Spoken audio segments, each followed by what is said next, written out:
Olá a todas e todos. Hoje nós estamos começando aqui mais um encontro do curso Filosofia da Praxis Global. Dessa vez para nos debruçarmos aqui sobre o pensamento de José Aricó, um intelectual argentino que buscou pensar a sociologia marxista na perspectiva latino-americana, né, nesse encontro de hoje a gente tem para trazer o pensamento, né, os elementos principais do pensamento de José Aricó. Nós temos um convidado que também tem a mesma origem do autor, né? E por conta disso temos um ponto aqui para nos organizarmos com relação à questão da língua, que é em espanhol, e, para tanto, a gente tem a participação da Luciana Oliver, que vai nos ajudar aí com a tradução, quando for preciso. A Luciana, que é graduada em Sociologia pela UNAM, Universidade Autônoma do México, e pesquisa sobre os movimentos afro-mexicanos e suas reivindicações educativas. Então, Luciana, obrigada aí pela contribuição, pela disponibilidade de ajudar, né, de contribuir aqui com o bom andamento desse encontro. E para trazer aí o pensamento, né, os elementos principais do pensamento de José Aricó, professor Martim Cortez, né, que é doutor em Ciências Sociais pela Universidade de Buenos Aires, pesquisador assistente do CONICET, diretor do projeto Vacite, responsável pelo projeto PICT, os marxismo entre América Latina e Europa, problemas, ideias e debates de uma perspectiva transnacional, e autor de 2 livros que têm José Aricó como centralidade, né? Um novo marxismo para a América Latina, José Aricó, tradutor, editor intelectual, e José Aricó, Los Tiempos Latino-Americanos. Então, seja bem-vindo, Martin. Fica à vontade e já agradeço aqui pela disponibilidade de estar aqui conosco nesse tempo, né? Para trazer os elementos principais, as primeiras aproximações aqui do pensamento de José Aricó. Bueno, muchas gracias, Jolín. Gracias, Luciana. Perdón por las molestias. Voy a intentar hablar lentamente, como para que me entiendan lo más posible. Cualquier cosa me detienen. Pero no, si intento hablar en portugués va a ser peor para todos y todas. Bueno,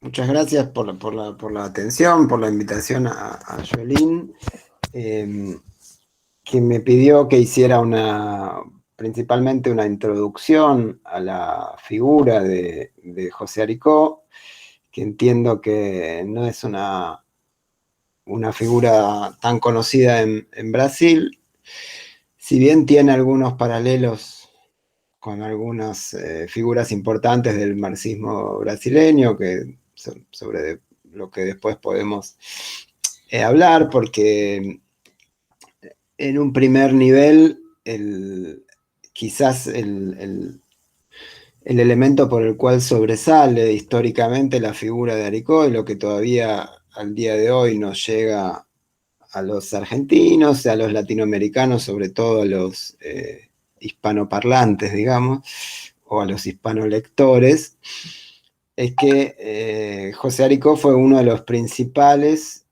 traductores e introductores de Gramsci, de Antonio Gramsci, en Argentina y en América Latina.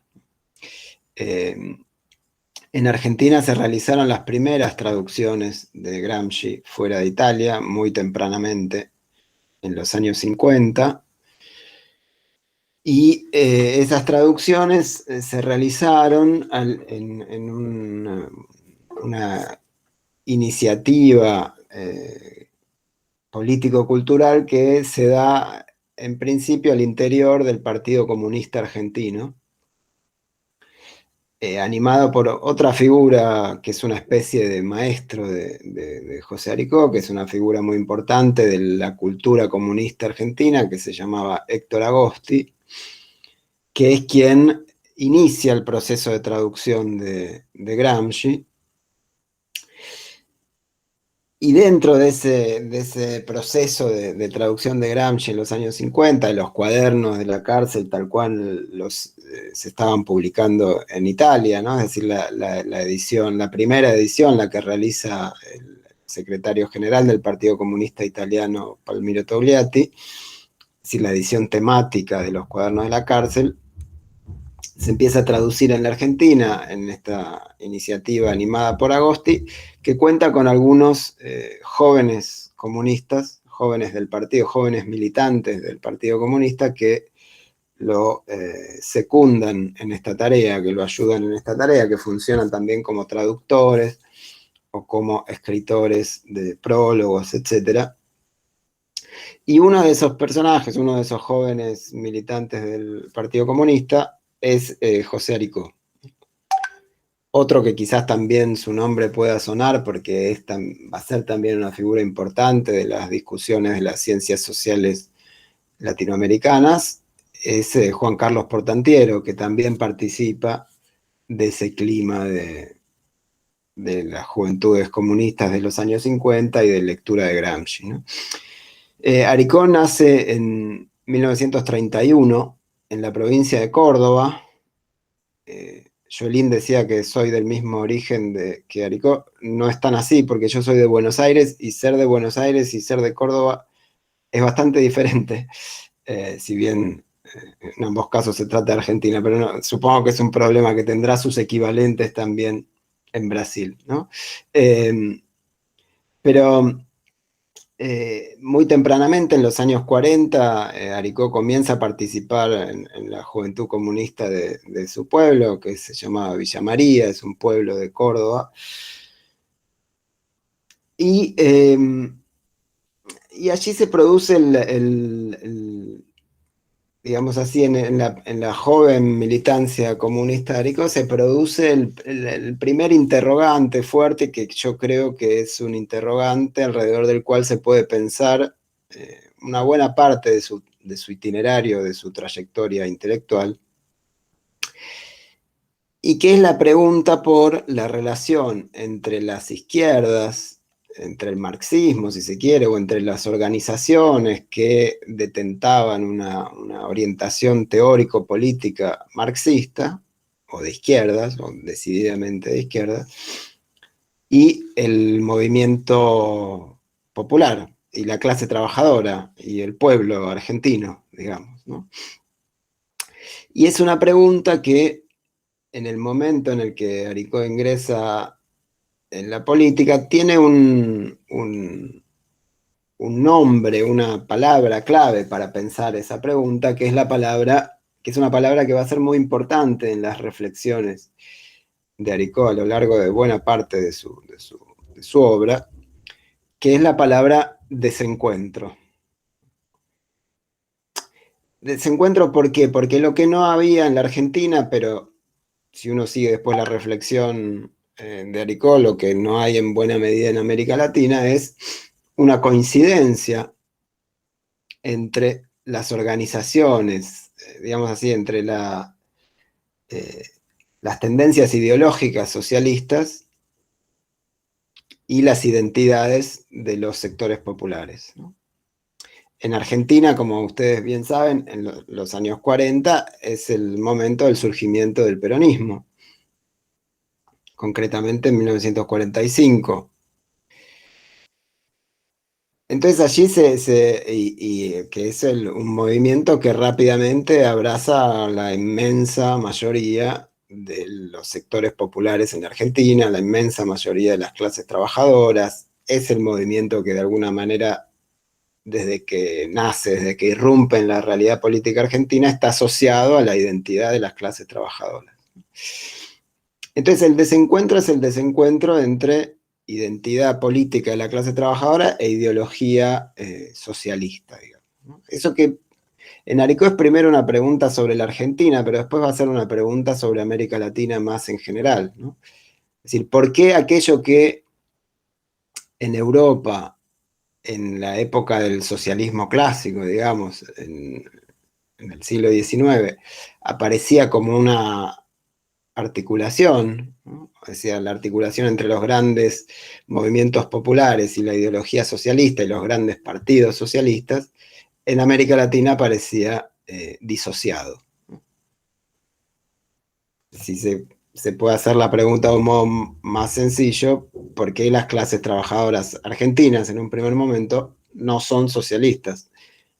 Ni demuestran ningún interés demasiado intenso en serlo, digamos, ¿no? Esta es la pregunta, es lo que en la juventud, en la militancia juvenil de Aricó aparece como una impresión, como una inquietud, ¿no? El Partido Comunista Argentino es un partido, en los años 40 y 50, es un partido relativamente importante en términos sobre todo político-culturales, digamos, pero no es un partido de masas y no es el partido de la clase trabajadora. Tiene alguna presencia en algunos sindicatos, etcétera, pero no es el partido predominante en la clase trabajadora.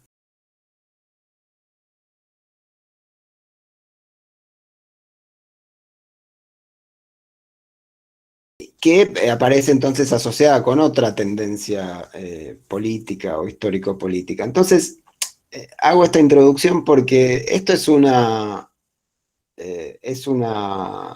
elemento histórico que quien yo mencionaba como el maestro, digamos así, de Aricó, Héctor Agosti, identifica muy bien, y él entiende que hay un problema en la política por lo menos en la política cultural del Partido Comunista Argentino, que es que aparece disociado, aparece a distancia de los grandes problemas y de las grandes trazas de la historia nacional. Sí, como si apareciera como algo que viene de afuera, ¿no? No algo que surge de los dramas de la historia argentina, sino algo que viene de afuera. Que en el Partido Comunista Argentino tenía mucho sentido, porque el Partido Comunista Argentino era uno de los, a nivel global, yo diría, era uno de los partidos más identificados con la Unión Soviética.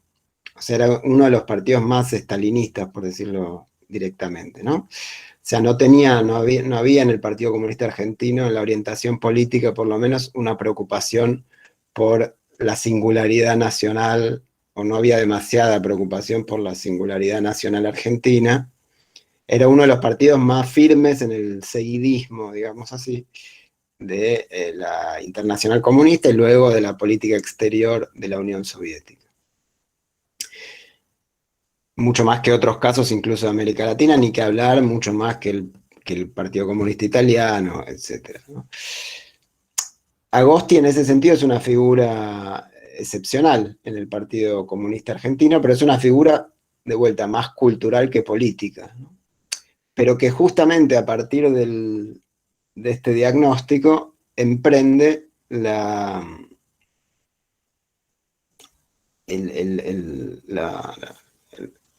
práctica de traducción y edición de Gramsci. O sea, Gramsci es traducido en la Argentina con el deliberado objetivo de pensar la relación entre el marxismo, entre una teoría marxista y el problema de la nación. Que esto es Gramsci también, ¿no? O sea, Gramsci es el gran pensador del problema del socialismo y la nación italiana. La traducción de Gramsci en la Argentina se hace de modo deliberado como con el propósito de ayudar a pensar el modo de arraigar los dilemas del socialismo en la historia y en los problemas de la sociedad argentina.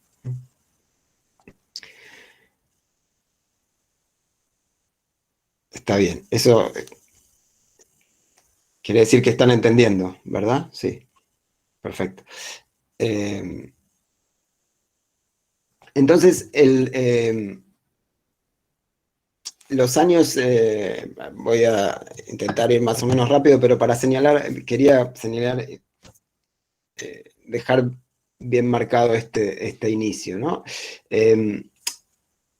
A través de la preocupación por pensar la relación entre marxismo e historia nacional argentina, Aricó conoce a Gramsci.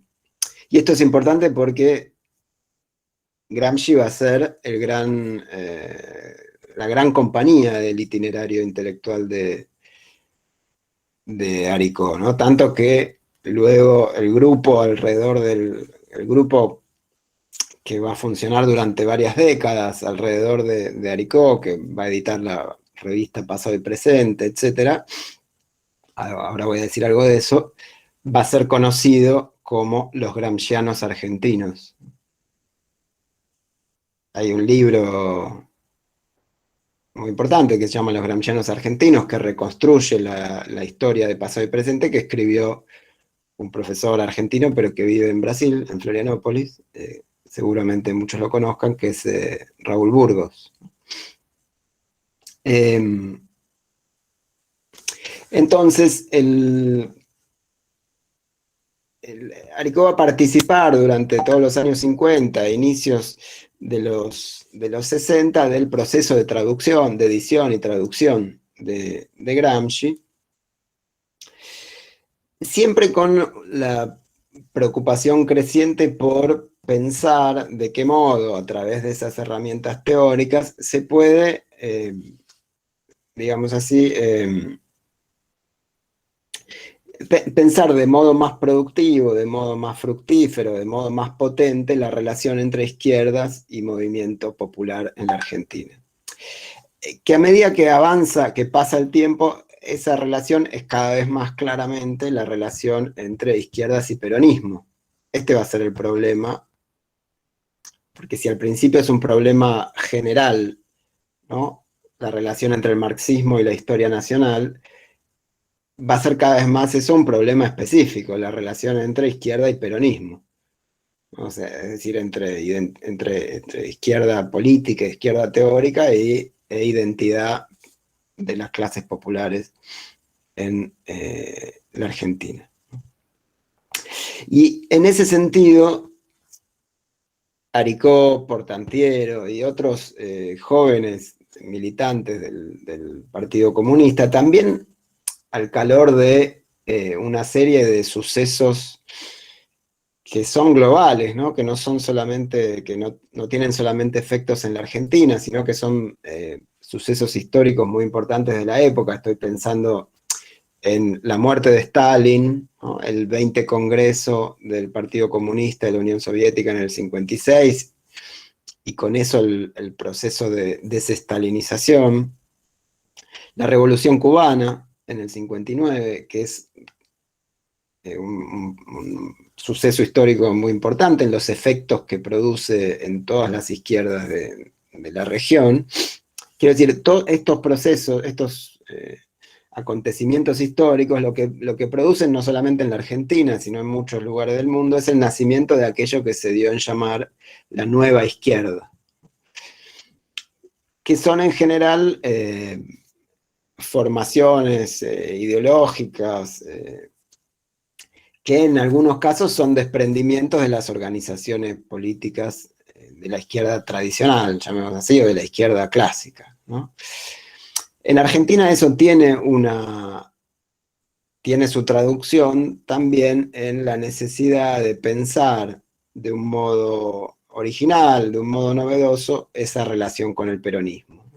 El Partido Comunista Argentino, en la línea oficial, tenía una relación, si bien con variaciones, por lo menos al inicio tuvo una relación muy problemática con el peronismo, ¿no?, en el sentido de que le costó muchísimo identificar las novedades que traía el peronismo, tendió a despreciar la fuerza de ese proceso histórico, en parte porque aparecía asociado a una lectura geopolítica. Yo les comentaba el seguidismo, ¿no?, del Partido Comunista Argentino con la Unión Soviética, y entonces en la elección, ¿no?, en la primera elección que gana Perón en 1946, piensen un año después de la guerra, ¿no?, de la Segunda Guerra, la elección se traduce en la Argentina de un modo extrañamente literal en términos geopolíticos, ¿no?, porque el Partido Comunista Argentino hace una interpretación de que lo que se jugaba en la Argentina era algo muy parecido a los modos de alineamiento de la guerra, ¿no? Entonces, Perón era una especie de equivalente del fascismo, frente a lo cual había que configurar un eje de aliados que incluyera tanto a la Unión Soviética como a Estados Unidos. Eso hace que el Partido Comunista Argentino y otros sectores de izquierda también, en el 46, formen parte de la candidatura de oposición a Perón, asociados fundamentalmente con los intereses norteamericanos. Ese es un terrible error histórico que produce justamente un gran desarraigo de las izquierdas respecto de las masas que estaban identificadas efectivamente con Perón. Y eso se produce por justamente una mala traducción de los alineamientos geopolíticos a nivel global. Y esa lectura, si bien el comunismo argentino después la matiza, permanece de distintos modos, ¿no? La gran movilización que lleva a Perón al poder en el 45 también es interpretada en un primer momento por el Partido Comunista Argentino como una movilización del lumpen proletariado, ¿no? Es decir, es interpretada con desprecio. Hay una resistencia, en buena medida, a leer las novedades que traía el peronismo y a entender la especificidad de la realidad nacional que se manifestaba en ese fenómeno, ¿no? Entonces, una tendencia a reducir la complejidad de ese fenómeno a una serie de categorías o de lecturas geopolíticas que tenían como consecuencia una pobreza política fundamentalmente, ¿no? Que no distancia política respecto de la experiencia concreta de las masas. Entonces, lo que todo ese nuevo contexto al que me refería antes, el modo en el que ese nuevo contexto se traduce en la Argentina, es en la necesidad que surge en Aricó, en Portantiero, en distintos sectores de las juventudes del Partido Comunista Argentino, pero también de otros sectores, de aproximarse de otro modo al peronismo, de entender de un modo más complejo esa formación política, e incluso de aproximarse políticamente. Y entonces, para eso empieza a funcionar Gramsci para Aricó, ¿no? O sea, incluso saliendo del primer esbozo de lectura de Gramsci al interior del Partido Comunista Argentino, que es un esbozo ligado con una preocupación por la historia nacional, pero que ahora tiene, ¿no? Luego para Aricó va a tener la densidad de pensar el problema de la identidad real de las clases trabajadoras en la Argentina, ¿no?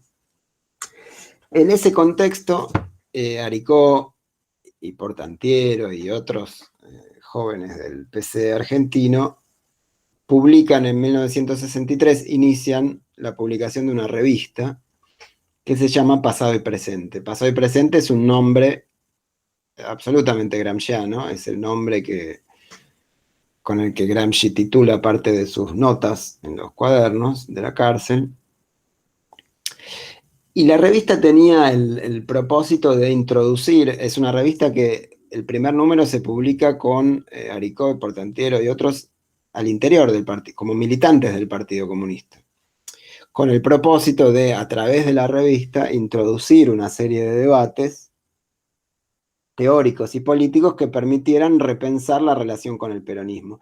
Pensemos además, perdón, no quiero reponer toda la historia, ¿no? Pero en el 63, o sea, el peronismo es depuesto por un golpe de Estado en el 55. Entre el 55 y los años 60 lo que hay, en términos de las masas y sobre todo de las juventudes políticas en la Argentina, como en buena parte de la región, es un proceso que tiende a la radicalización política, pero sin salir del peronismo necesariamente en la Argentina, ¿no? Entonces hay una pregunta allí por cómo dirigirse hacia ese movimiento de masas, que además es un movimiento cada vez más receptivo de ideas más afines a las izquierdas, digamos, ¿no? Entonces, la publicación de la revista en el 63 aparece con ese propósito, ¿no? De discutir adentro del partido, pero discutir trayendo nuevos aires, ¿no? Esos nuevos aires que traía la revista tenían que ver fundamentalmente con los aires que se respiraban en el Partido Comunista Italiano, ¿no? El gran modelo de pasado y presente, de Aricó y otros, es el Partido Comunista Italiano. Y es el gran modelo porque, por un lado, es un partido de masas, ¿no? O sea, a diferencia del partido argentino, el Partido Comunista Italiano es el partido de los trabajadores italianos, es el partido de las masas en Italia. Y por otro lado, a diferencia del Partido Comunista Argentino, que tenía un clima de discusión bastante cerrado, el Partido Comunista Italiano contenía a buena parte de la intelectualidad italiana también. Y contenía una discusión teórica muy desarrollada y muy refinada, ¿no? Sobre grandes temas del marxismo. De hecho, el primer número de la revista lo que hace es traducir toda una discusión que se da en la revista del Partido Comunista Italiano, en Rinascita, sobre la dialéctica en Marx y la relación con la dialéctica en Hegel, ¿no? O sea, temas filosóficamente muy complejos, pero que se discutían a nivel de partido, ¿no? Entonces el propósito era introduciendo esas grandes discusiones y al mismo tiempo abriendo los canales de diálogo con distintas posiciones teóricas y políticas, producir otro tipo de aproximación al peronismo y al problema en general de las masas en la Argentina. En lo que hace a ese propósito, la revista fracasa, porque una vez que sale el primer número, y sobre esto hay muchos documentos, etcétera, los jóvenes que publican esta revista, Aricó y demás, son invitados a retractarse y a no publicar más la revista. Hay una discusión con la Comisión de Estudios Filosóficos del partido que justamente sanciona las posiciones subjetivistas y etcétera de la revista. Pero bueno, la cuestión es que no se aceptan los términos que propone el partido y tanto Aricó como Portantiero y como varios más son expulsados del Partido Comunista Argentino. O sea, lo que empezaba a ser una diferencia se consolida ya con la expulsión. Digo, fracasa ese sentido de la revista, pero se inicia un itinerario que va a ser muy importante, no solamente para Aricó, para Portanteros, va a ser muy importante para una zona considerable de la nueva izquierda político-intelectual latinoamericana, ¿no? O sea, Pasado y Presente va a ser una revista que se va a publicar durante 2 años, hasta el 65. Después se va a volver a publicar en el año 73. Pero en el medio va a ser, además de una revista, una colección de libros. O sea, va a empezar lo que va a ser un enorme trabajo de traducción, en el sentido estricto, pero también en un sentido gramsciano, ¿no? O sea, de una empresa político-cultural de traducción del marxismo al castellano, ¿no? Pasado y Presente, además de la revista, va a publicar entre el año 68 e inicio de los 80, casi 100 libros, que son traducciones de discusiones, de las más diversas discusiones de la teoría marxista, en los llamados cuadernos de Pasado y Presente, pero además Aricó va a empezar a forjar una carrera muy importante en el mundo editorial. Aricó va a ser uno de los principales animadores de la editorial Siglo XXI en Argentina. Esto por ahí suena más distante en Brasil, pero estamos hablando de la editorial más importante en términos de la discusión teórico-política de izquierda en América Latina, por lo menos en la América Latina de habla, en Hispanoamérica, digamos, durante los años 60, 70, 80. Aricó va a ser uno de los principales animadores de una nueva traducción del Capital, en Argentina y de vuelta en Hispanoamérica, la traducción disponible del Capital era la traducción de Fondo de Cultura Económica, que era una traducción aceptable, pero con muchos problemas. Se produce una traducción muy superadora. Se traducen los Grundrisse de Marx, esto en los años 70, que no estaban traducidos. Se traducen más textos de Gramsci, se traduce Althusser, se traduce Lukács, se traduce Sartre, se traducen en los debates de los consejos obreros en los años 20, se traduce el austromarxismo, se traduce infinidad de textos de Marx mismo. Para decirlo de modo muy resumido, las intervenciones editoriales de Aricó y su grupo, pero en eso Aricó es la figura principal, cambian de manera decisiva lo que existe disponible de marxismo en castellano. O sea, el marxismo disponible en castellano es una cosa muy diferente después de la intervención de Aricó respecto a lo que era antes. Estamos hablando de cientos de libros, ¿no? Ahora, lo que me interesaría decir como a modo de hipótesis de lectura también y para abrir a la discusión, es que toda esa gran empresa editorial de puesta a disposición de una serie infinita de materiales está siempre asociada con aquel problema del desencuentro que yo mencionaba antes. ¿Y por qué esto? Porque cuando Aricó se pregunta por el problema del desencuentro entre las izquierdas y el movimiento popular latinoamericano, uno se puede responder a esa pregunta de dos modos distintos, ¿no? Se puede responder a esa pregunta de un modo fácil, digamos así, de responder a esa pregunta, fácil, tan fácil como errado, pero fácil al fin es decir que, dicho muy rápidamente, que el movimiento popular está equivocado, que el movimiento popular está mirando mal, que el movimiento popular está errando en sus opciones, está cayendo en alguna trampa, está sufriendo alguna forma de engaño, de alienación, etcétera, etcétera, ¿no? Y entonces las izquierdas tienen que seguir haciendo lo mismo hasta tanto su verdad sea correctamente percibida por las masas. Otra opción posible, más difícil, pero más interesante, es suponer que hay un problema en el tipo de marxismo que se está, digamos así, traduciendo, que se está, en el tipo de marxismo que está por detrás de las iniciativas políticas de las izquierdas en Argentina y en términos generales en América Latina, ¿no?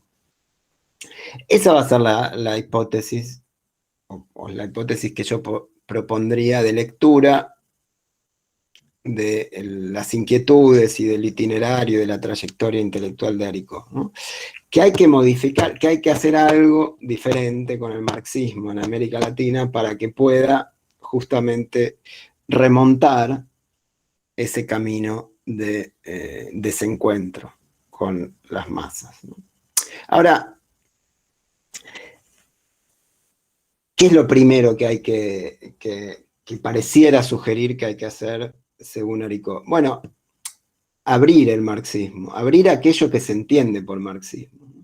Entonces, lo que uno puede ver en el abanico de traducciones, de ediciones de Aricó, es que el marxismo es algo infinito, tanto que es difícil definir sus fronteras, ¿no? O sea, lo primero que hace Aricó con esa operación es sacar al marxismo de aquello que se podría entender como un conjunto de textos canónicos, de textos establecidos, de textos a los cuales aproximarse de modo talmúdico, digamos,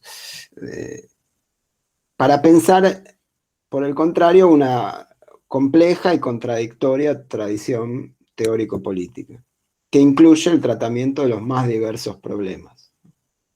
Entonces, lo que uno puede encontrar en en los trabajos de traducción de Aricó, es un intento por afrontar los problemas, los dilemas políticos o los dilemas teórico-políticos con los cuales se confronta, afrontarlos por la vía justamente de identificar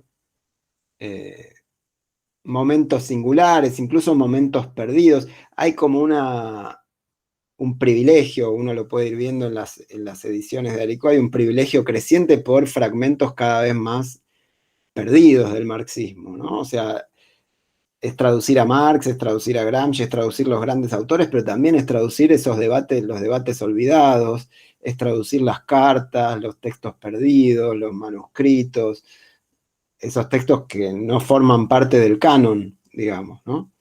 Y la potencia de esos textos es que podrían dar respuestas para problemas nuevos. Digo, por poner ejemplos, cuando en la Argentina, justamente en Córdoba, en los años 60, con Aricó ya fuera del Partido Comunista Argentino, hay una fuerte, hay una intensidad de movilizaciones obreras en Córdoba. Córdoba es la provincia, o era en ese momento la provincia más desarrollada en términos industriales, ¿no? Las fábricas automotrices estaban en Córdoba y había grandes movilizaciones y tomas de fábrica y conformación de sindicatos con fuerte arraigo clasista, etc. Entonces, ¿qué hace Aricó para pensar eso? Bueno, traduce las discusiones sobre el consejismo obrero de los años 20, ¿no? Las discusiones en las que participa Gramsci, pero que también participa Lukács, Panekoek, etc., ¿no? Como una vía para alimentar una discusión. Lo mismo, toda la discusión sobre la cuestión nacional, que en la Argentina es la discusión sobre el peronismo, bueno, se traduce no solo a Gramsci, se traduce también el austromarxismo, ¿no? Que es el gran... que contiene muchas preguntas sobre el problema de la nación, etc. Incluso se traducen algunas cuestiones ligadas con el maoísmo, como el modo de introducir preguntas sobre la conformación de grandes movimientos nacionales. Bueno, hay como digamos así, funciona una operación que uno podría pensar como una suerte de rodeo, ¿no? Aricó se enfrenta a determinados problemas que coloca la coyuntura, tomando una distancia del carácter inmediato de esos problemas, una distancia que pasa por quizás textos perdidos del marxismo de 20, 30, 50 o 100 años antes, ¿no? Hay un modo de intervenir políticamente con esos textos, o de un modo teórico político, y al mismo tiempo hay un saldo, ¿no? Hay algo que queda, que es que esos textos no existían antes en castellano y ahora existen. Entonces, lo que uno puede ver también en toda la saga de ediciones de Aricó es otro modo de haber abordado toda una serie de problemas que fueron surgiendo en la realidad política argentina y latinoamericana, ¿no? Esto por el lado de la trayectoria intelectual de Aricó como editor, que me interesaría simplemente dejar dicho que no, su modo de editar es un modo que yo lo pensaría como parte de su obra, ¿no? Aunque no sean sus propios escritos, sí hay muchos prólogos, etc. Hay un modo de intervención. Ahora, si uno analiza sus escritos, sus textos, que el momento más prolífico, más productivo de sus textos va a ser en los años 70, la segunda mitad de los años 70. Ustedes saben, en el año 76 en la Argentina se inicia la dictadura y muchos intelectuales, bueno, trabajadores, militantes, etcétera, muchos son asesinados, pero muchos se tienen que exiliar. Es el caso de Aricó y de muchos otros que se van a México. Y en México va a ser el momento de mayor productividad de Aricó como escritor, no solamente como editor, que va a ser un gran momento de Aricó como editor, sino también como, como autor. Y ahí, y yo diría para ir cerrando, no sé, Joelín, ¿cuánto tiempo esperan que hable? Pode ficar à vontade, Martinha. Você tem mais pelo menos 20, 30 minutos se quiser continuar, depois a gente abre para as perguntas, tá bom? Perfecto. Bueno, sigo un poco más, pero quisiera señalar como dos, hasta ahora hicimos como un énfasis en el papel de Gramsci, que es un papel como iniciático, digamos, ¿no? Gramsci es la puerta que abre un gran mundo de intervención político-intelectual para Aricó, pero no es la única figura eh, fundamental de su, digamos así, de su panteón. Creo que hay dos grandes figuras que están junto a Gramsci en el trabajo de Aricó y sobre lo cual Aricó tiene grandes escritos, además de grandes tareas de edición, traducción. Uno es, por supuesto, Marx, ahora voy a decir algo de eso, pero otro es Mariátegui. Aricó va a ser uno de los grandes también lectores de un proceso de renovación, digamos así, de las lecturas de Mariátegui en América Latina, que se da hacia fines de los años 70, y va a animar varias ediciones, coloquios, momentos importantes de las publicaciones de Mariátegui en la región, incluso en Perú, ¿no? Aricó va a Perú a dar un curso sobre Mariátegui, tiene varias discusiones allí. ¿Qué sucede con, digamos, Mariátegui, por supuesto, funciona como para Aricó como la gran, lo digo del modo desmesurado, incluso del modo exagerado, que el propio Aricó lo decía para definir a Mariátegui. Aricó decía, cuando yo les mencionaba recién los problemas del marxismo en América Latina, ¿no? O sea, los problemas del marxismo para encontrarse con el movimiento popular latinoamericano.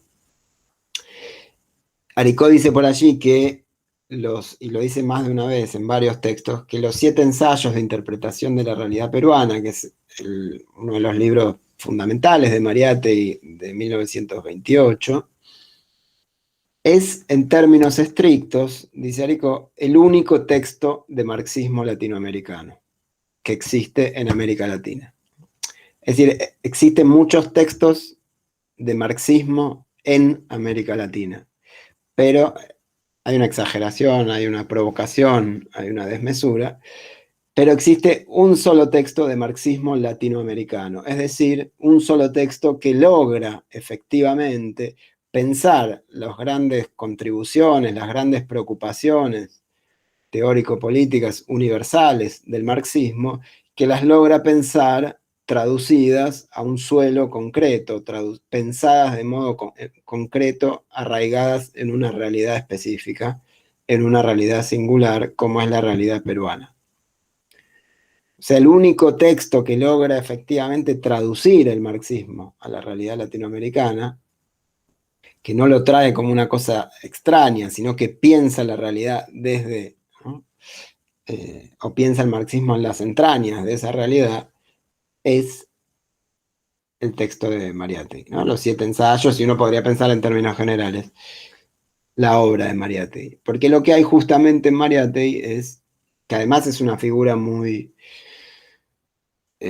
afín a Gramsci, ¿no? No es un lector de Gramsci porque son contemporáneos, pero es una figura muy parecida en el sentido que está habitada por las mismas grandes preocupaciones que Gramsci, el problema nacional, en su caso el problema nacional en Perú, el problema de la relación de los intelectuales con el pueblo, el problema de la herencia de las formas de modernización desajustadas, ¿no? Tanto en Italia, en el caso de Gramsci, como en Perú, en el caso de Mariátegui, la vocación por pensar la realidad nacional en diálogo con los grandes problemas del mundo, ¿no?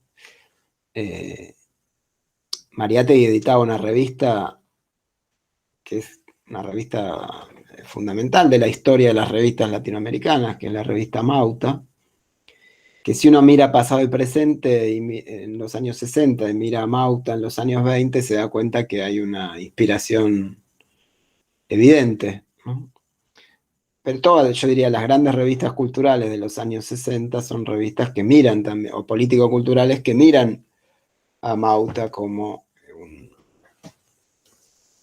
un antecedente, porque es una revista que tiene una gran preocupación política, pero que no deja de lado la discusión de las grandes novedades culturales, incluso teóricas, científicas, etcétera, de su tiempo, ¿no? Entonces, Mariátegui va a ser para Aricó lo que él llama una lección de método. O sea, si se quiere pensar cómo se hace marxismo en América Latina, hay que leer a Mariátegui.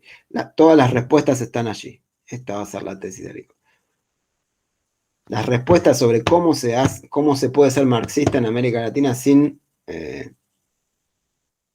ser simplemente digamos así, un importador de novedades que no tienen arraigo en la historia local. Bueno, hay que leer a Mariátegui. Porque Mariátegui es quien introduce justamente esa tensión, ¿no? Esa posibilidad de pensar lo local, pensar lo singular, pero sin dejar de inscribirlo en una problemática universal. O sea, Mariátegui no se retira de los grandes problemas del mundo, ni piensa Perú como algo que esté fuera del mundo, sino que lo que piensa es que justamente Perú, y con Perú toda realidad nacional, es una forma de manifestación, es una forma de existencia de las grandes contradicciones universales del capitalismo. Pero contradicciones universales que solo se pueden entender en esa forma singular de aparecer, y no como contradicciones que están en el aire y que luego se piensan de modo deductivo en cada realidad, ¿no? Por eso Aricó va a ser un gran lector de Mariátegui, va a ser un editor de textos de Mariátegui, va a ser un discutidor de las grandes contribuciones de Mariátegui a la discusión teórico-política latinoamericana, ¿no?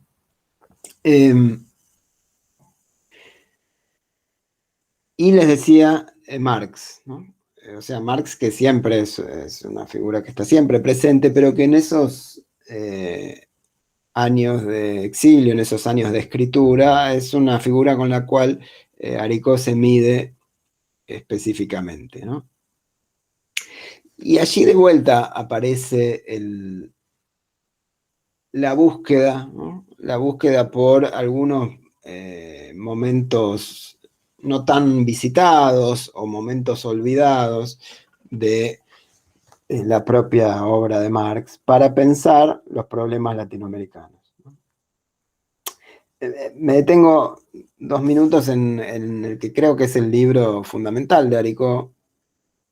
Hay varios y después puedo pasar bibliografía, etcétera, si hay interés, pero en el que creo que es el libro más importante de Aricó y uno de los libros fundamentales de la reflexión crítica latinoamericana, que es un libro de 1980 que se llama Marx y América Latina. Que es un libro en el cual Aricó se pregunta, pero ya de modo más explícito, más decidido y más informado, si quieren, por el problema del desencuentro. ¿Por qué?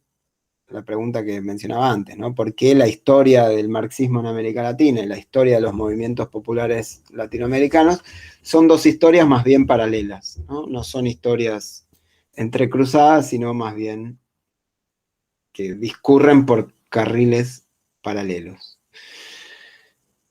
Y allí la pregunta de Aricó es directamente la pregunta por los modos en los cuales Marx llega a América Latina. O sea, los modos en los cuales se configura el marxismo en América Latina, el marxismo realmente existente en América Latina. Y lo que Aricó descubre, digamos así, o intenta pensar como hipótesis, es que el marxismo en América Latina funciona fundamentalmente como una suerte de teoría del progreso, de filosofía de la historia, de teoría de teoría de la modernización. Es decir, como una teoría que no piensa, como decíamos recién con Mariátegui, eh, las grandes contradicciones del capitalismo a partir de la forma concreta en que se manifiestan en determinados territorios, sino como una teoría que tiende a deducir la realidad política, las estrategias políticas, a pensar a partir de una serie de elementos teóricos ya cerrados, ya concluidos, ya presentados, ¿no? Y digo una filosofía de la historia porque es entonces una filosofía que tiende a reificar, a aceptar la colocación de América Latina como una suerte de región atrasada, de región que está, digamos así, más atrás en una línea de progreso histórico. Entonces, Aricó piensa sobre todo en los primeros lectores de Marx, en los primeros traductores de Marx hacia fines del siglo XIX, en las primeras formaciones políticas también, que son formaciones que piensan justamente muy influidas por la socialdemocracia alemana, por una cierta visión simplificada del marxismo, pero también por una lectura posible de Marx, porque también lo que intenta hacer Aricó es pensar la complejidad de la obra de Marx, ¿no? Es posible en Marx identificar momentos de su obra donde el principal vector, digamos, el principal elemento que está funcionando es el elemento del progreso. Ahora, lo que dice la tesis de Aricó va a ser que ese Marx no sirve en América Latina, porque ese Marx impide pensar las singularidades al modo en el que las pensaba Mariátegui. Entonces que es necesario producir, leer, inventar otro Marx, y a eso se dedica ese libro. El libro Marx y América Latina es un libro que se detiene en dos momentos relativamente laterales, incluso podría uno decir marginales de la obra de Marx, pero dos momentos que para Aricó son fundamentales para pensar América Latina, que es por un lado la relación de Marx con Irlanda y por otro lado la relación de Marx con Rusia, que son en ambos casos relaciones que se traban vía correspondencia, vía borradores, vía textos perdidos. No son las grandes obras de Marx, son los textos laterales, pero que Aricó justamente en esa operación tan propia de su modo de proceder, recupera para poner sobre la mesa la discusión latinoamericana. Lo digo muy rápidamente, los textos de Marx referidos a Irlanda, que son de la década del 60, a partir sobre todo de 1865-67, tienen que ver con el apoyo decidido que Marx brinda al movimiento nacionalista irlandés. Es decir, Marx, lejos de pensar el problema de la emancipación nacional en Irlanda, es decir, de la independencia respecto de Inglaterra, ¿no? De Irlanda, lejos de pensar eso como un problema accesorio, como un problema que en realidad es el problema de la clase trabajadora inglesa, ¿no? El sujeto de la revolución. Si uno pensara de modo lineal, incluso basándose en algunos textos, pero de modo simplificado, las tesis de Marx podría decir que el gran sujeto de la revolución es la clase trabajadora del país más avanzado, es decir, de Inglaterra. Sin embargo, en la reflexión respecto de Irlanda, lo que Marx hace es un análisis de la relación entre Irlanda e Inglaterra, identifica justamente que hay una relación que uno podría llamar, con palabras del siglo XX, una relación de dependencia ¿no? Hay una especie de prototeoría de la dependencia en ese Marx que encuentra que hay una relación necesaria entre el atraso en Irlanda y el desarrollo en Inglaterra. Y que al mismo tiempo que hay una relación necesaria, hay un movimiento político en Irlanda, hay un movimiento político que lucha por la emancipación nacional, es decir, hay un movimiento político que pone la cuestión de la emancipación a la orden del día. Eso es lo que le interesa a Marx, dice Aricó, ¿no? La interrupción política de la historia, no la realización de una tendencia histórica, sino la interrupción política. Y por eso apoya decididamente ese movimiento y por eso dice, en realidad, no hay que pensar que la emancipación nacional es un proceso que se deriva, que es posterior, que es consecuencia de la revolución social en Inglaterra, sino al revés. No es posible pensar la revolución social en Inglaterra si no hay antes una emancipación nacional de Irlanda. O sea, invirtiendo lo que sería cualquier tesis evolucionista, digamos, ¿no? Y lo mismo en ese sentido, en los últimos años de su vida, ya en la década del 80, o fines del 70, década del 80, en lo que hace la relación de Marx con Rusia. En Rusia había un movimiento muy importante también, muy potente, que era el populismo ruso, el llamado populismo ruso, que es un movimiento que lo que planteaba es que se podía pensar la revolución social, era un movimiento socialista efectivamente, ¿no? Se podía pensar la revolución social en Rusia a partir de las comunas rurales, es decir, a partir de territorios que todavía existían en Rusia, que eran territorios donde había relaciones sociales, relaciones de propiedad comunal de la tierra, de trabajo común, etc., ¿no? Es decir, esos núcleos, esas comunas rurales no eran pensados por los populistas como una rémora, como parte del pasado que el progreso tenía que atropellar, sino como el elemento a partir del cual se podía pensar la revolución. Ahora, también existía otra corriente en Rusia, que era una corriente autodenominada marxista. Esto todavía en vida de Marx, ¿no? Marx vivía. Y el llamado marxismo ruso lo que decía era justamente que era una supervivencia feudal, la comuna rural, que el progreso tenía que superar a la comuna rural para que se proletarizaran sus miembros y se formaran los grandes conglomerados proletarios en las ciudades y a partir de allí poder pensar el partido, la revolución, etc., ¿no? Lo interesante es que por una serie de correspondencias Marx participa de esa discusión y participa decididamente del lado de los populistas y muy enojado con los autodenominados marxistas, a quienes además dice desconocer. Porque justamente lo que va a decir Marx, que para ello de vuelta estudia la realidad rusa, ¿no? Estudia el modo en el cual se presenta en Rusia las contradicciones del capitalismo de modo situado, y el propio Marx protesta contra la interpretación de su obra como una filosofía de la historia.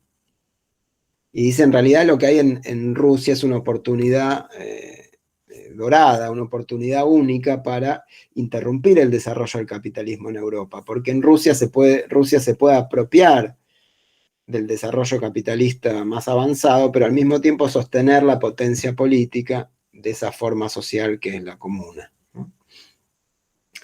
¿Por qué? Porque hay una contemporaneidad, dice Marx, entre la comuna rural y el desarrollo capitalista avanzado. No quiero meterme mucho en todo lo que dice Marx. Lo importante es que tanto Irlanda como Rusia son los dos grandes argumentos de Aricó para pensar cuál es el Marx a leer en América Latina.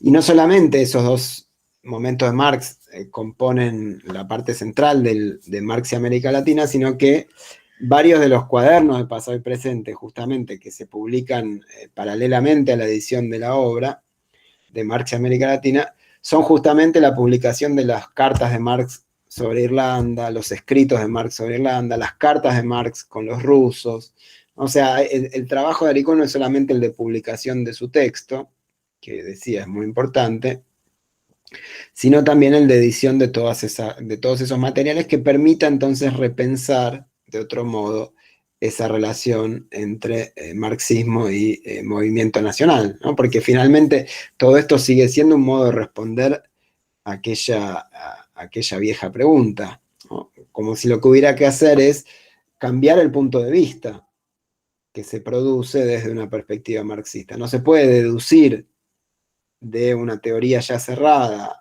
lo que hay que hacer en una realidad histórica determinada, sino pensar, por el contrario, a partir de las potencias políticas de esa realidad histórica determinada, pensar, por supuesto, animado por las categorías, por las grandes categorías que finalmente son universalistas del marxismo, ¿no?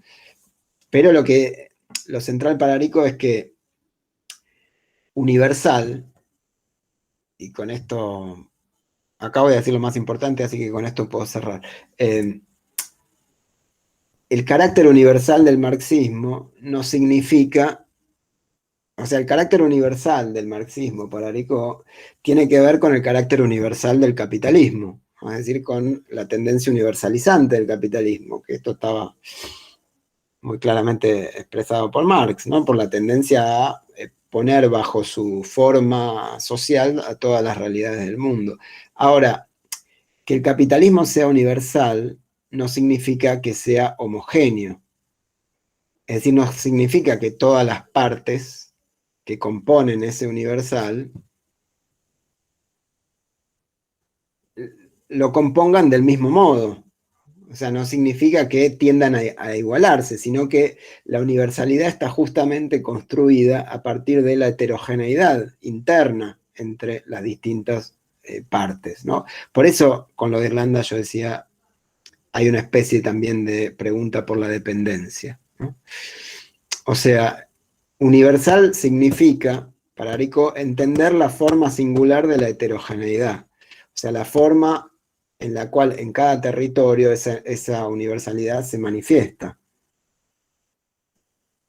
Es decir, no se puede pensar de antemano, no se puede deducir de antemano de una teoría universal, sino que lo que hay que pensar es de qué manera cada territorio, cada nación, si ustedes quieren, pero esto es discutible, cada territorio, cada recorte, cada formación económico-social, para decirlo con un concepto más científico, entre comillas, participa de su universalidad. Eso es lo que entendió Mariátegui para Aricó. Que pensar el Perú capitalista no significaba leer a Marx y deducir dónde estaba Perú en alguna línea histórica imaginaria. Significaba pensar de qué manera concreta y específica se desarrollaban en Perú las contradicciones capitalistas. Y eso significa las contradicciones específicas del capitalismo superpuestas con la historia acumulada, superpuestas con una cultura, superpuestas con problemas heredados, superpuestas con fantasmas, con literatura, como le interesa también a Mariátegui, ¿no? El último de los 7 ensayos es un ensayo sobre la literatura peruana. No se puede pensar la realidad, una realidad específica, si no se piensa su literatura. Esto es una lección de Mariátegui y es una lección para todo el marxismo latinoamericano. No se puede pensar un país sin pensar el modo en el que el país se piensa a sí mismo, es decir, su cultura, su literatura, etc., ¿no? Esa es la gran tesis, si ustedes quieren, de Aricó para repensar el marxismo, para a partir de eso rehabilitar otro diálogo posible entre marxismo y realidad nacional. No estoy agotando acá todo el itinerario de Aricó, que vive unos años más, hasta los años 90, hasta el 91 en concreto. En el 83 en la Argentina se restaura la democracia y Aricó participa también de las discusiones sobre la transición democrática en la Argentina. Pero yo dejaría acá, porque son además discusiones que ya están un poco desplazadas respecto de las preocupaciones por Marx, por lo menos, ¿no? Creo que en todas partes, en muchos de los países de la región funcionó de ese modo, ¿no? Es otro clima también, otro clima teórico-político de discusión, sobre el cual podemos conversar, pero que no está en el centro del tipo de lectura de Marx que propone Aricó y que me interesaba como recuperar para dejar planteada aquí, ¿no? Yo me detendría acá. Muchas gracias. Y a disposición. Graças, Martim. Muito bom aí trazer esses elementos para a gente pensar a configuração, né, da constituição do Estado-nação nessa perspectiva latino-americana e as diferenças, né, as particularidades e singularidades que o Aricó traz aí, né, embasado no Gramsci, embasado no Mariátegui. Mariátegui foi um módulo, inclusive, que a gente passou nos cursos aqui também, a gente já estudou Mariátegui, então, chegando aqui, né, alguns elogios aqui da sua exposição, da sua intervenção, né, como conseguiu aí trazer grandes fundamentos, elementos para a gente pensar o José Aricó aqui de uma forma mais ampla, sem perder essas minúcias, né, dessa discussão teórico-prática nas quais ele se envolveu. Então, fica aberto aqui também para as perguntas, se alguém quiser pensar e trazer alguma questão. Eu acho que os textos que o Martim indicou, né, tem ali elementos para a gente trazer algumas questões, né? Inclusive, nessa última parte, eu acho que, falando aí sobre o Marx, eu acho que nessa busca de fazer uma leitura, essa tradução, na verdade, a tradutibilidade, né, do marxismo para a América Latina, ou da América Latina para o marxismo, aí fica uma dialética, né, esse encontro que você estava falando. Tem um capítulo, né, específico onde ele vai apresentar a crítica do Marx a Bolívar, né, e depois esse desdobramento, desenvolvimento a partir da análise histórica concreta, né, da realidade especificamente Ruanda e outros países, né, que o Marx vai passar a ter uma outra visão, né, sobre esse desenvolvimento histórico, né, essa realidade concreta. Então, eu não sei se é uma pergunta, se a pergunta cabe aqui, mas assim, né, pelo que você trouxe dos elementos para pensar o Estado-nação e a complexidade do que significa o Estado, e para o Gramsci também, apontando para esse horizonte revolucionário, o processo de superação do Estado, esse definhamento do Estado, e ao mesmo tempo essa posição, por exemplo, dessa crítica a essa postura que o Marx, segundo o Aricó, chama de bonapartismo, né? Então, eu queria que você trouxesse elementos aí para a gente pensar, ou se o José Aricó desenvolveu aí nessa linha, né, essa crítica ou essa linha, esse desenvolvimento entre essa figura, né, que o Marx critica, e essa organização popular, né? Qual é a dialética que existe aí no Aricó para esse processo de organização revolucionária, nesse sentido aí de superação do Estado, na perspectiva marxista, gramsciana, que ele se apropria do próprio Mariátegui, né? O processo de organização da classe, que seria a classe revolucionária, né, entre aspas, nesse sentido, para a superação do Estado, já que, no fim das contas, né, tanto para o Gramsci como para o Marx, o fim seria essa superação, né, desse viés hegeliano, inclusive, que no texto ele aponta lá que o Marx se apropria, né? Então, não sei se você entendeu bem a pergunta, mas é nesse sentido, né? A dialética figura e a organização popular. Bueno, estaba viendo que hay una pregunta escrita también. Sim, a Rose, aproveitando aqui, né? Porque o chat, como ele não aparece, a gente, né, precisa falar que a Rose já se arrisca aqui no espanhol. Que bom, né, Rose? Aqui me gustaría preguntar si en algún momento de su obra Aricó trabaja sobre las cuestiones más específicas de desposesión en América Latina y su especificidad histórica del colonialismo ibérico, né, como as hierarquias de raça e gênero, ou a função da escravidão como forma de acumulação, por exemplo, né? Acho que essas duas para começar, e aí se alguém tiver mais alguma questão que pode colocar no chat, é se inscrever. Creo que, Jolín, no sé si entendí bien, voy a intentar, cualquier cosa me decís.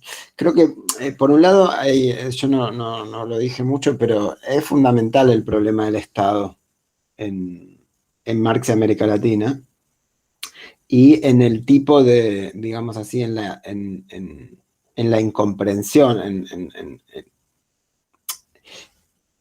en el desencuentro, en la idea misma de desencuentro está en la incomprensión de la especificidad del Estado en América Latina, ¿no? Porque justamente cuando Aricó intenta leer, intenta producir un Marx para América Latina y por eso lee la discusión sobre Irlanda y lee la discusión sobre Rusia, lo que está haciendo es intentar, digamos así, correr o salir del Marx que escribe sobre Bolívar. O sea, el texto de Bolívar el texto de Marx sobre Bolívar es el ejemplo de lo que no tiene que hacer el marxismo en América Latina para Aricó.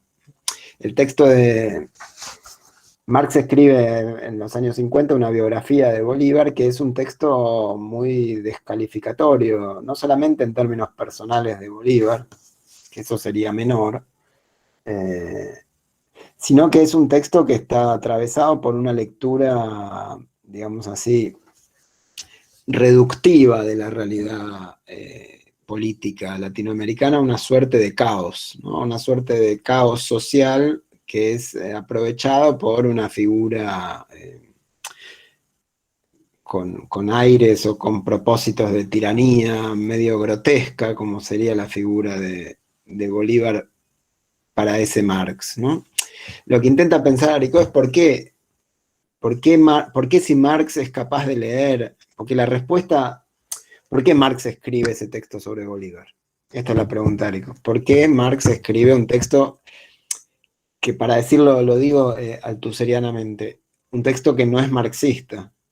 En el sentido de que es un texto que en vez de analizar el proceso social de lucha de clases que explica la emergencia de una figura de Bolívar, reduce el proceso social a un personaje grotescamente descripto, ¿no? ¿Por qué Marx escribe eso?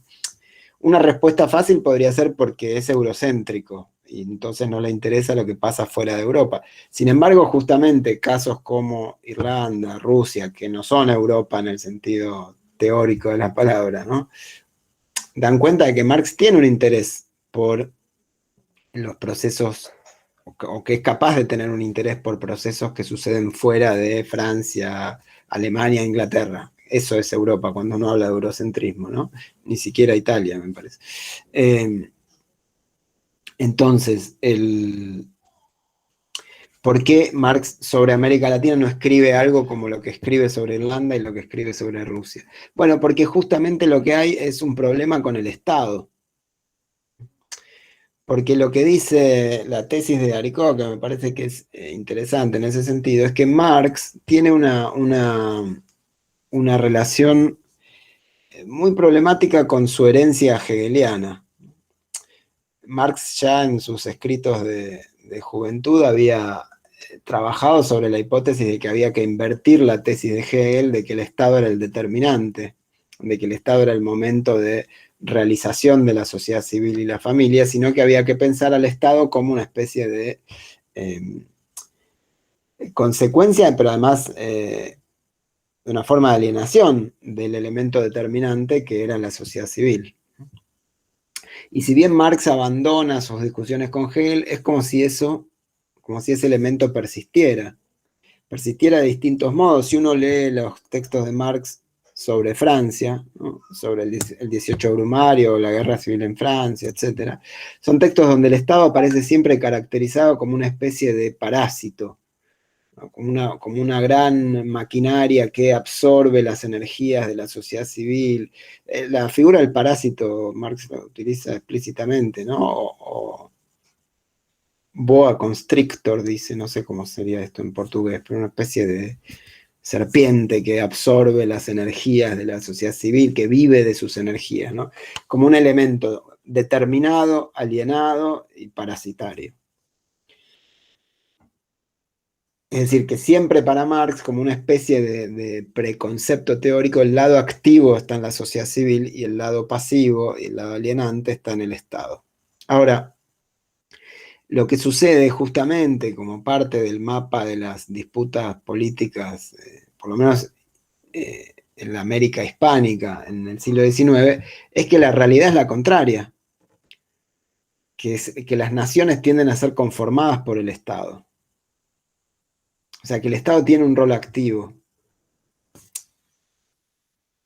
De modo que no se puede pensar de ese mismo modo. No se puede pensar de esa misma manera que Marx pensaba, informado por su lectura de Hegel, informado también por la realidad europea. Entonces, ahí hay como una especie de ruptura que desvía la mirada de Marx, que le impide ver la productividad del Estado en América Latina.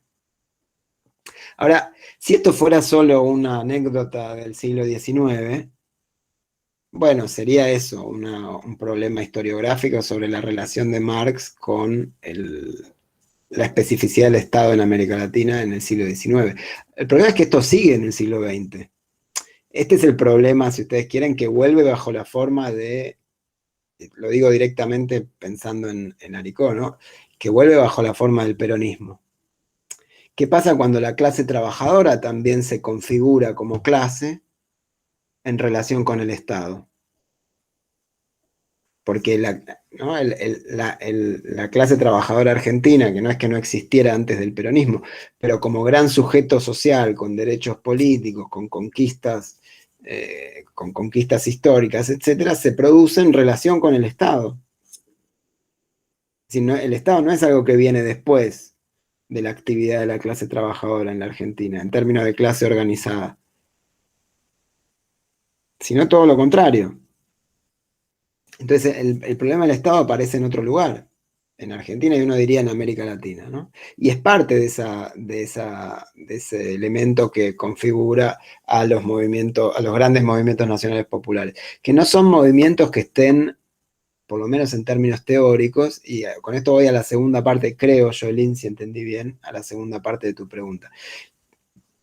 En la constitución de las clases trabajadoras como sujeto político, no está uno, para decirlo de modo brutal, en la agenda inmediata el problema de la disolución del Estado, el problema de la escisión respecto del Estado, sino que por el contrario el Estado aparece como un territorio privilegiado a disputar con los sectores dominantes.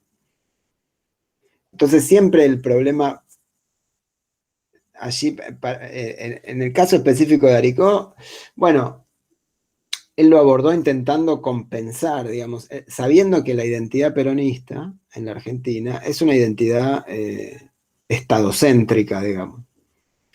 Es una identidad articulada alrededor del Estado.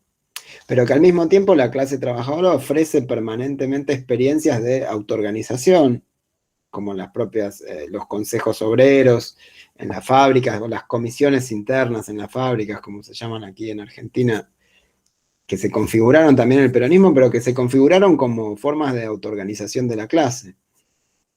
Entonces lo que intenta pensar Aricó en varios momentos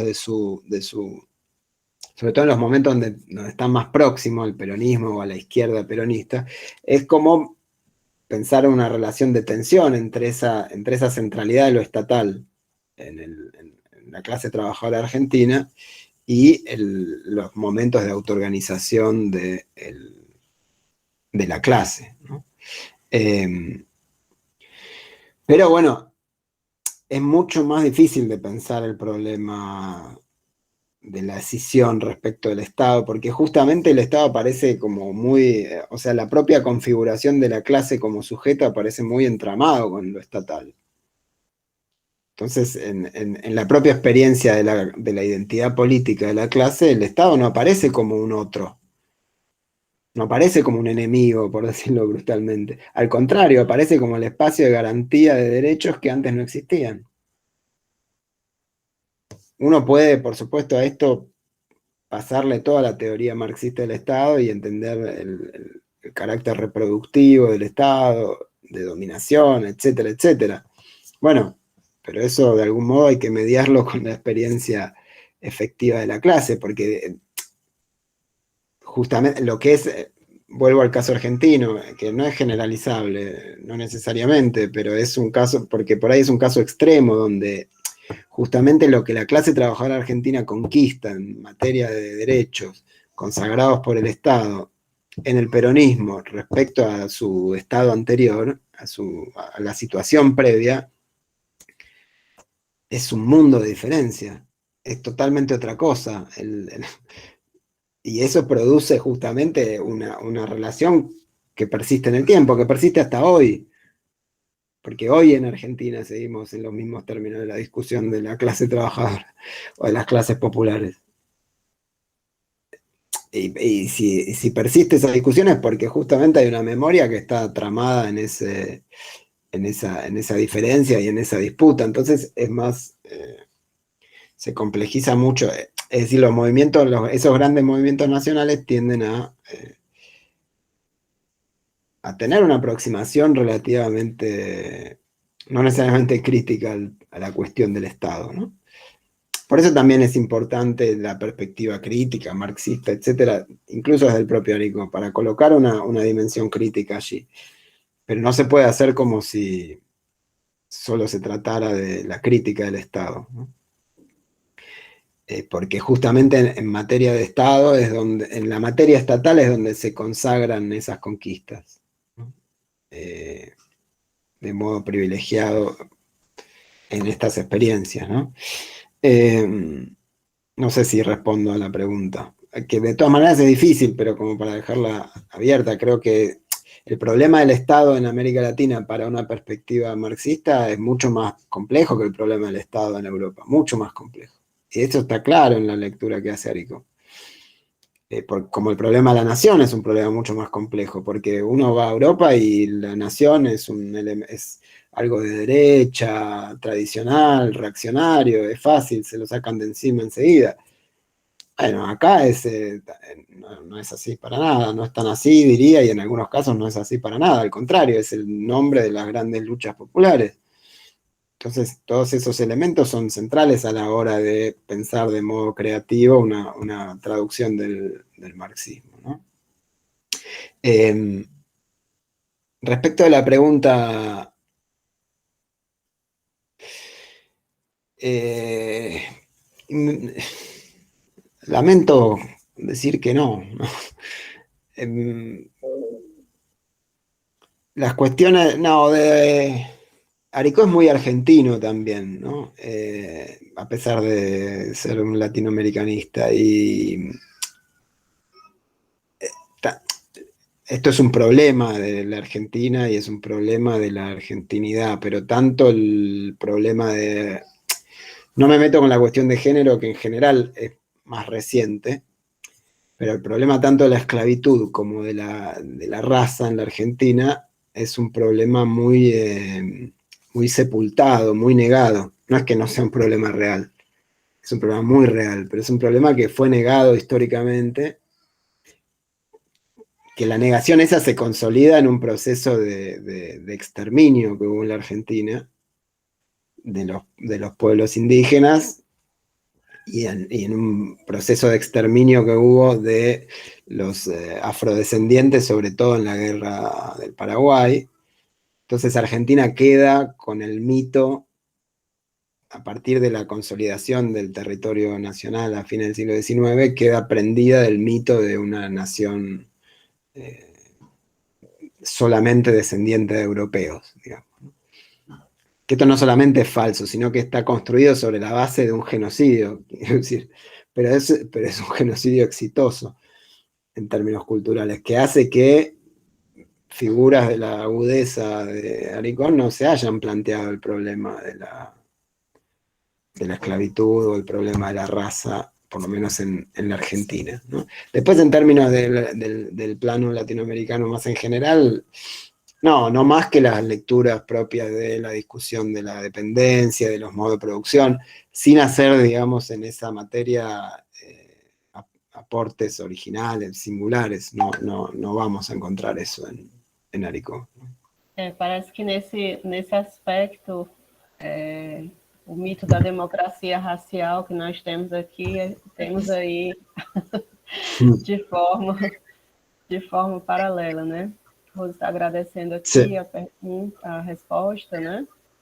E a questão também, né, que eu trouxe para você foi para problematizar, né, dar mais oportunidade para problematizar essa questão do Estado, né, em Marx, em Hegel, no Gramsci, a perspectiva do Aricó, né?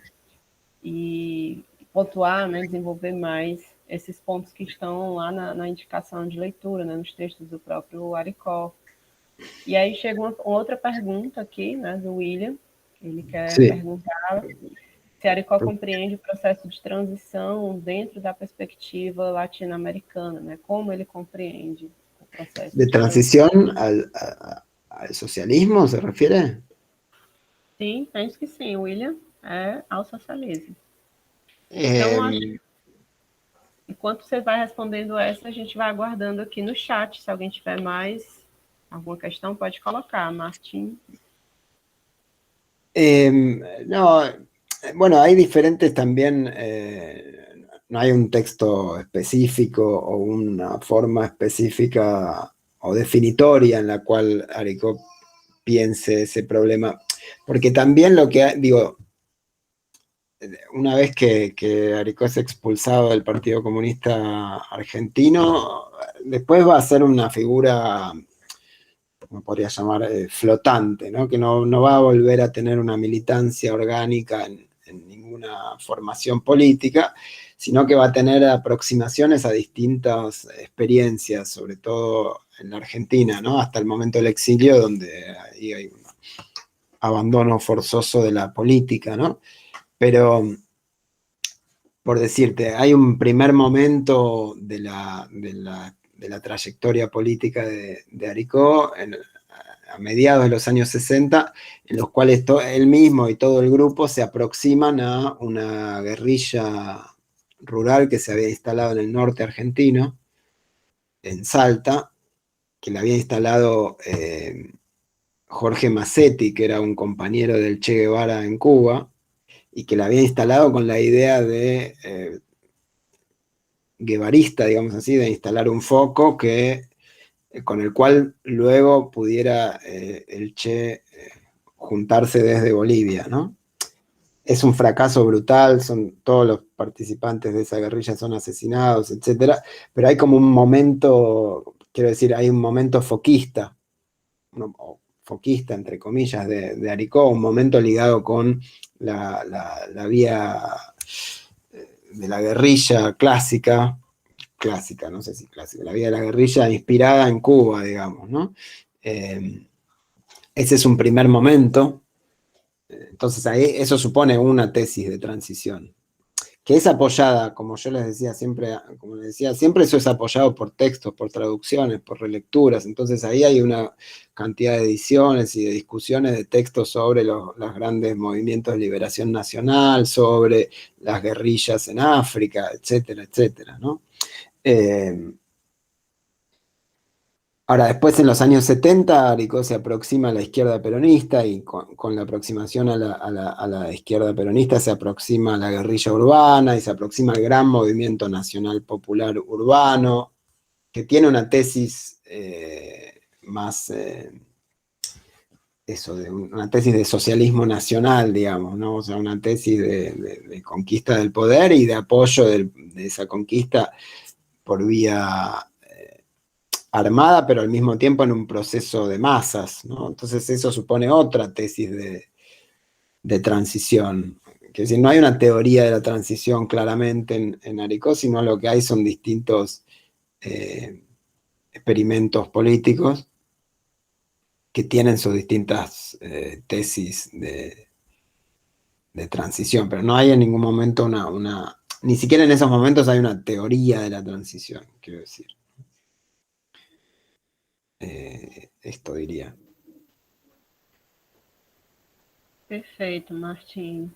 Não sei se tem alguma questão a mais, né? A gente já está chegando aqui na proximidade do tempo. O Martim também tem um compromisso aí com o bebê, né? Daqui a pouquinho. Com dois bebês. Então a gente agradece, né? Eu já estou aqui indo para os agradecimentos, se alguém não tiver mais alguma questão, porque Martim tem um compromisso inadiável, né? Com essas duas pessoas importantes na sua vida.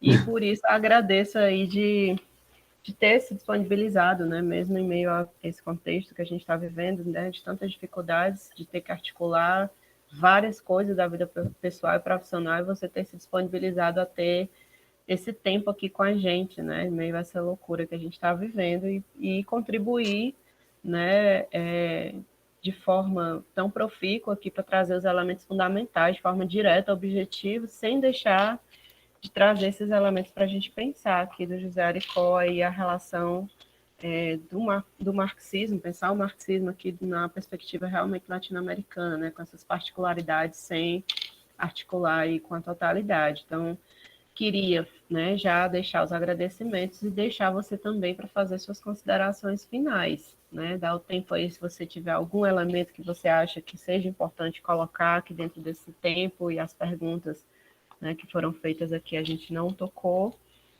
você pode ficar à vontade. No, bueno, muchas gracias, Yulín, por la invitación, por comprender también que son tiempos muy complicados para todos y todas.